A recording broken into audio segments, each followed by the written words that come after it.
siap gepelaya Safinah Salamah Wan Najah. Saudara mertua, Ban Bandung Penguruh Majlis Pimpinan Wilayah MPW ngon MPC PAS Aceh Kabupaten Aceh Barat Daya gegen siap bekerja saban. Tengku Muhammad Maimun yang geangke ke Ketua PAS Aceh Abdia gelake Ban Bandung Penguruh bekerja saban jadi lengga padu-padu boh syarat tu ke pendaftaran bak Komisi Independen Pemilihan atau Wakib Aceh.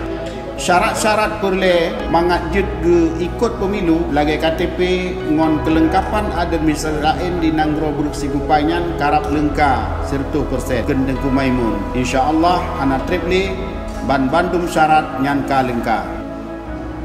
MPW ngon MPC Darat Wilayah Barat Selatan atau Barsela yang kali gelantik le Ketua Dewan Mustasyar Majlis Pimpinan Pusat MPP Perti Ade Sejahtera Aceh atau MPP PAS Aceh Tengku Hidayat Muhyiddin Wali SA. Penguruh MPW dan MPC Abdia gelantik di Dayah Darussalam Labuan Haji dengan sunusun penguruh Ketua Mustasyar Dr. Randus Haji Tengku Burhanuddin Sampai MM, Ketua Tanfiziah Tengku Muhammad Maimun, Wakil Ketua Tengku Kadri, Sekretaris Tusi Agustina, Wakil Sekretaris Fitriani dan Bendahara M. Zaki. Menancit penguruh MPC kalah gelantik li Abi Hidayat. Assalamualaikum warahmatullahi wabarakatuh. Kami atas nama pengurus Partai Adil Sejahtera Aceh beserta para ulama Aceh Barat Daya siap memenangkan Partai Adil Sejahtera Aceh. InsyaAllah. PAS Aceh jaya. InsyaAllah.